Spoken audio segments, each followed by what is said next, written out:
tiene la palabra. Pues muchas gracias. Primero, muchas gracias por la invitación. Y teniendo en cuenta que Jesús Vanegas, en su excelente intervención, ha requerido a los académicos para que se ocupen también de los temas de la industria, yo a la recíproca le pido que, como empresario, dedique algún tiempo a que su excelente planteamiento pueda también servir a la formación de los estudiantes.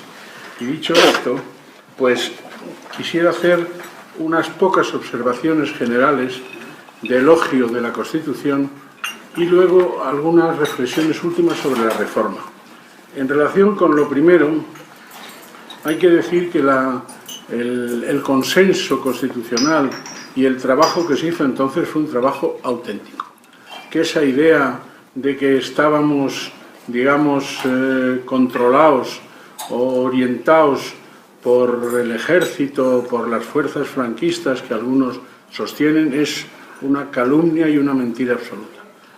Que quien impulsó el inicio de la reforma, que fue Su Majestad el Rey, no intervino nunca, para nada, en condicionar lo que fue la Constitución, y que al final la monarquía parlamentaria, que es el resultado de esa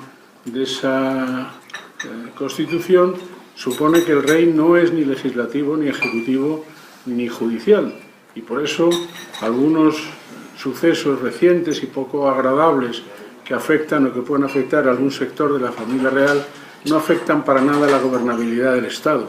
Y un poco creo que el gran consenso de los grandes partidos es que mientras la corona sea leal a la democracia y a la Constitución, que no hay ningún motivo para revisar ese estatus. Primera observación.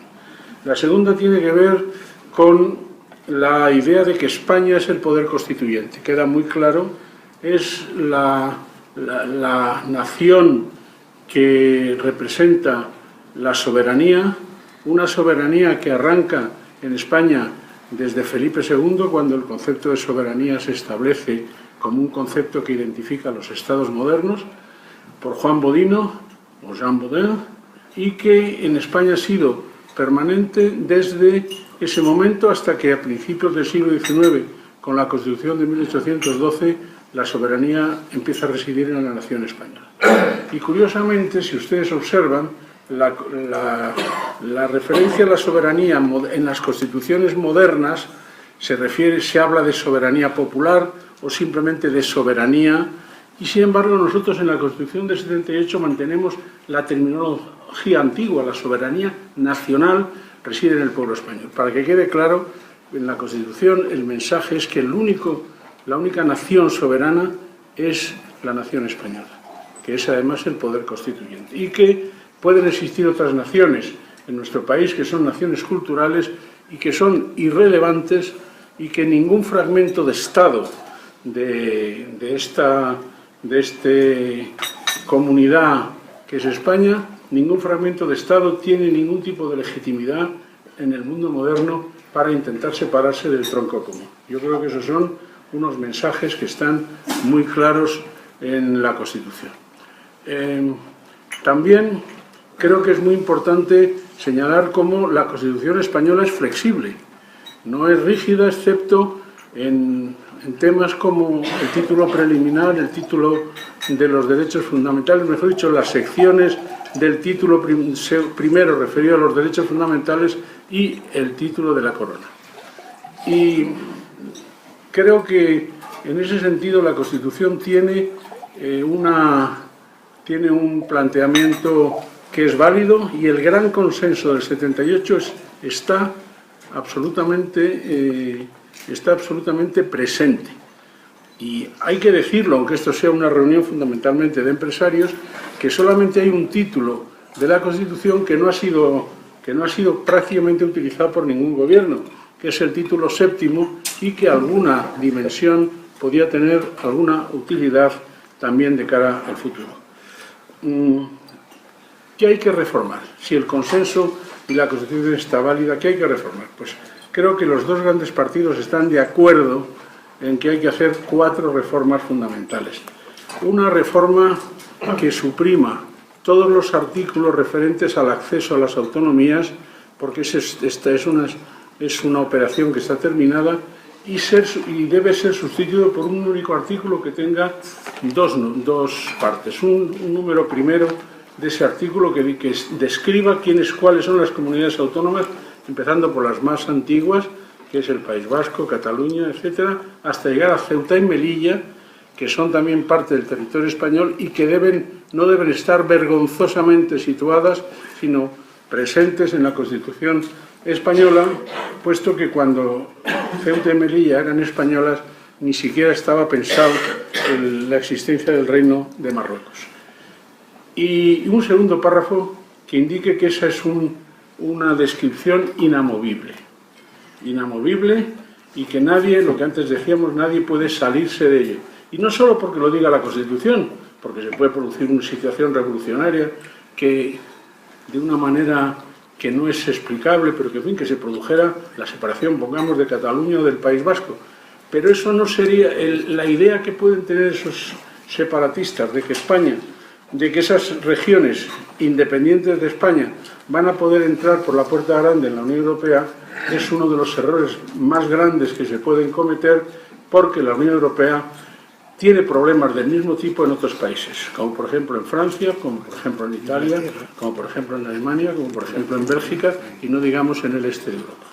Y por eso yo creo que esa es una situación que está blindada, pero conviene que lo diga también la Constitución. La segunda reforma tiene que ver con una referencia a Europa, porque cuando se hizo la Constitución no existía la presencia española en la Unión Europea, en lo que luego sería la Unión Europea, y por consiguiente hay que hacer una referencia amplia para que quede claro que ya en este momento más del 40% de nuestra soberanía no está en nuestras manos, sino que está en manos de la Unión Europea. Y por eso esa expresión, es terrible que nos obligan a hacer esto o lo otro, no es que nos obliguen, es que somos parte de esa realidad. En tercer lugar, hay que cambiar la organización del Senado. El Senado, en un Estado compuesto como es el Estado español actual, es imprescindible. Pero tiene que tener otro tipo de funcionamiento. El Senado no debe ser una Cámara que se ocupe de los temas políticos generales, que deben residenciarse solo en el Congreso de los Diputados, menos el tema de la elaboración de las leyes, que en España está muy bien diseñado en la Constitución.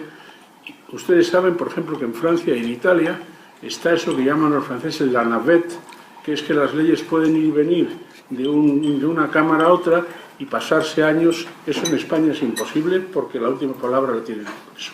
Pero salvo esa colaboración de las dos, el Senado tendría que ocuparse exclusivamente de los temas autonómicos y todos los demás temas, censura, etcétera, etcétera, tienen que ser temas que se resuelvan en el Congreso de los Diputados. Y, por supuesto, ahora el gran debate del nombramiento del nuevo presidente del Gobierno.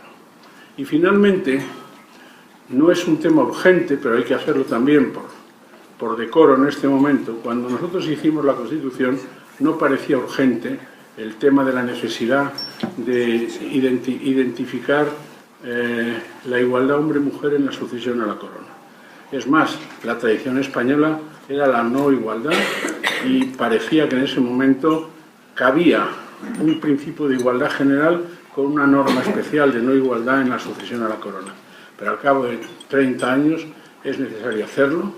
Ya saben ustedes que la dificultad es que es la única reforma de las que he indicado que se tiene que proponer en una legislatura y resolverse en la legislatura siguiente, y que no es un tema urgente mientras no solamente mientras esté vivo Su Majestad el Rey, sino incluso el Príncipe Felipe, que aseguran ya esa continuidad. Y luego habría, a mi juicio, una quinta reforma que es mínimamente constitucional y mayoritariamente legal, de legislación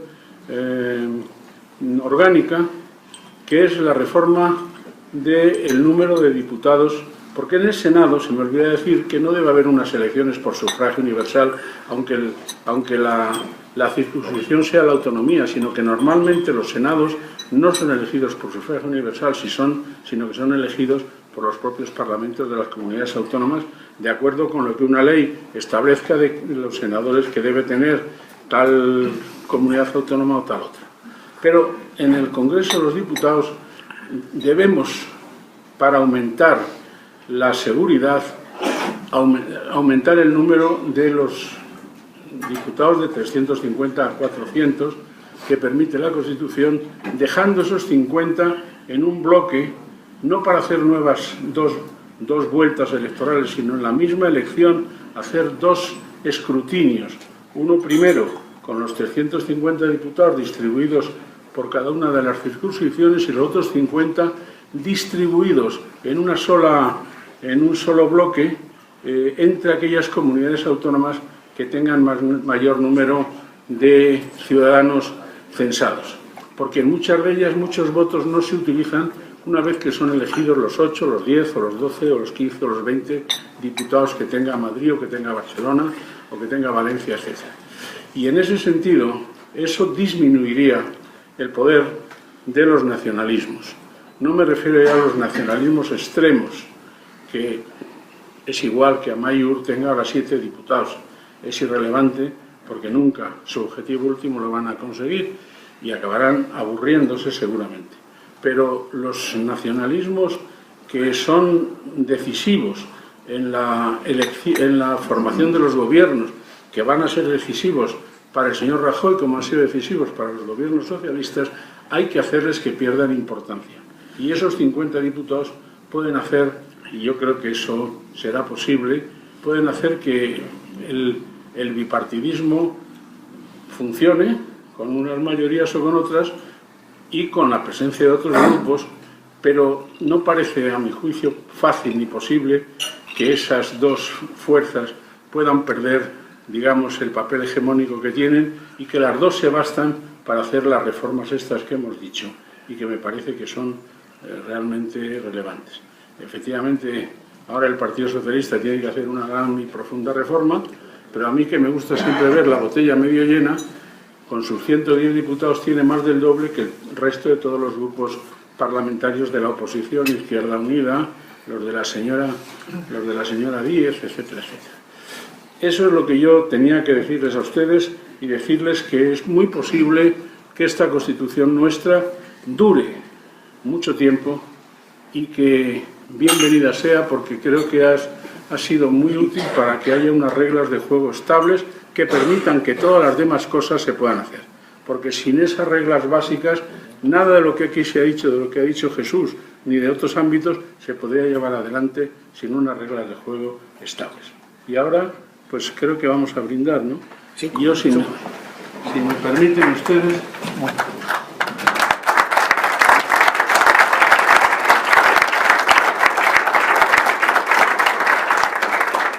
Me han dicho que tengo yo que orientar el brindis y yo brindo por Su Majestad el Rey, por la Constitución y por España. España. Así sea. Bueno, otra vez.